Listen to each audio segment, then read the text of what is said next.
Shri Ram's IAS serving the nation since 1985. अब offline हो या online, we are the lifeline. दोस्तों, इजराइल और ईरान ने मानो कसम खा ली है कि ये वॉर अब नहीं रुकेगी। दोनों एक दूसरे के एग्जिस्टेंस पर सवाल उठाते आए हैं। जहां इजराइल ने 1 अक्टूबर के हमले का हाल ही जवाब दिया ईरान को, जहां इजराइल ने हिट किया ईरान की मिसाइल प्रोडक्शन फैसिलिटीज को और उनके कई सारे डिफेंस सिस्टम को कंप्लीटली डिस्ट्रॉय कर दिया गया।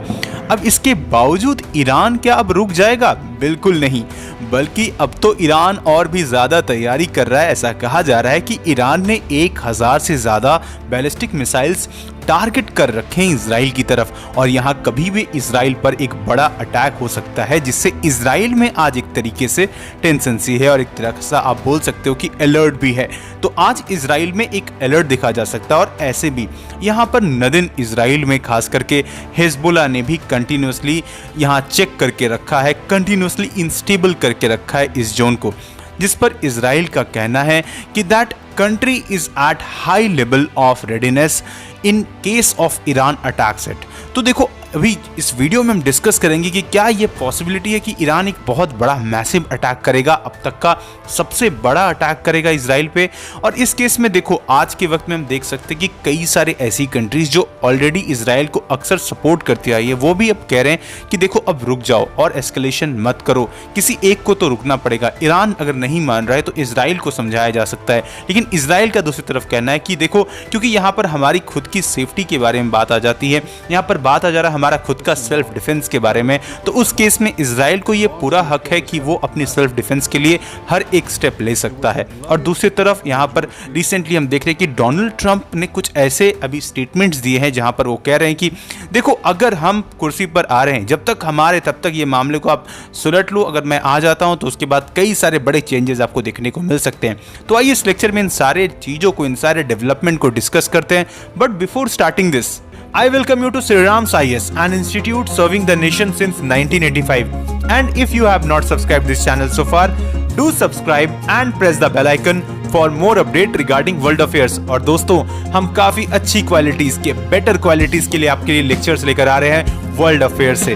तो यहाँ पर आपको बहुत कुछ सीखने के लिए है। हम यहाँ पे कंटिन्यूसली ये प्रयास कर रहे हैं कि जो कुछ भी अपडेट्स ऑल ओवर वर्ल्ड में चल रही हैं, इसका जानकारी आप तक पहुंचे।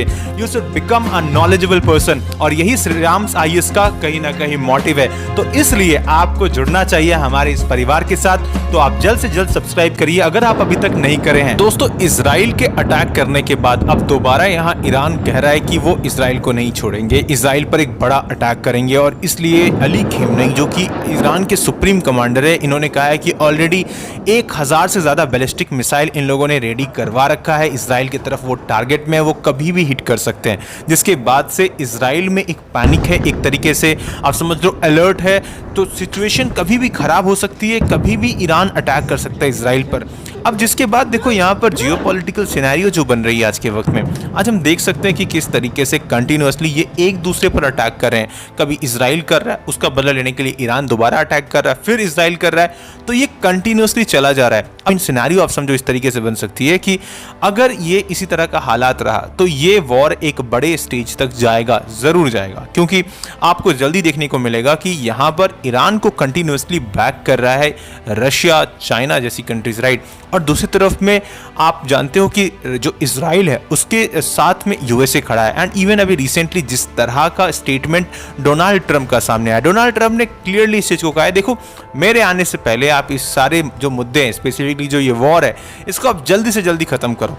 हम चाहते हैं जल्द से जल्द इजराइल जीत जाए ये वॉर, राइट। तो ये यहाँ पर डोनाल्ड ट्रंप का स्टेटमेंट आ रहा है, जिसके बाद से कहीं ना कहीं अब सिचुएशन ऐसी बन रही है कि ये वॉर एक बड़े स्टेज तक जा सकता है। यहाँ पर एस्केलेशन और भी तेजी से बढ़ सकता है, इसकी पॉसिबिलिटीज बहुत ज्यादा बढ़ गई है। लेकिन इन सब के साथ देखो, हमें एक और चीज समझना पड़ेगा कि आज के वक्त में ये जो वॉर है, ये काफी ज्यादा कंटिन्यूअसली कॉस्टली भी होते जा रहा है, क्योंकि ये वॉर कितने लंबे समय तक चलेगा ये बहुत हद तक निर्धारित करता है इस चीज पर भी कि ओवरऑल जो इकोनॉमिक लॉसेस आज के वक्त में हो रहे हैं, खास करके ईरान तो ऑलरेडी फेस फेस कर रहा है इकोनॉमिक क्राइसिस, लेकिन इसके साथ साथ इजराइल में भी इवन जो आज के वक्त में जो कॉस्ट है इस वॉर का वो काफी तेजी से इंक्रीज किया है, जिसकी वजह से इवन इजराइल को भी सोचना पड़ रहा है कि ये वॉर क्या वो कंटिन्यू कर पाएंगे लॉन्ग टर्म तक। और देखो इस चीज को हाईलाइट किया था रिसेंटली बैंक ऑफ इजराइल के चीफ जो है आमिर यारोन, उन्होंने भी कि अगर ये वॉर चल रहा है तो इसका जो ओवरऑल कॉस्ट होगा वो 67 बिलियन यूएस डॉलर होगा।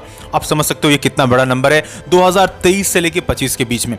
तो ये जो कॉस्ट है ये रैपिडली इंक्रीज करता जा रहा है। इसका रीजन है क्योंकि हिजबुल्लाह और ईरान ने कंटिन्यूअसली इजराइल पर अटैक किया है, और यहाँ पर हिजबुल्लाह का प्लान क्या रहता है कि कैसे भी करके कंटिन्यूअसली छोटे छोटे सस्ते सस्ते जो रॉकेट्स होते हैं वो फायर करके, सस्ते ड्रोन्स फायर करके यहाँ पर आयरन डोम को एक्सप्लॉइट किया जाए। और आप सब जानते हो कि लेट से अगर एक बार में एक अटैक आ रहा है, मान लेते हैं कि एक ड्रोन आ रहा है लेट से, तो उसके बदले में क्या होता है कि यहाँ पर आयरन डोम 2 तामिर मिसाइल फायर करता है जिसका कॉस्ट अराउंड 50,000 यूएस डॉलर पड़ता है। आप इससे समझ सकते हो कि ओवरऑल जब कॉस्ट इसका निकाला जाता है तो कितना बड़ा पड़ जाता है। और रिसेंटली काफी सारे मिसाइल्स, काफी सारे ड्रोन्स अटैक हो रहे हैं राइट इजराइल पर।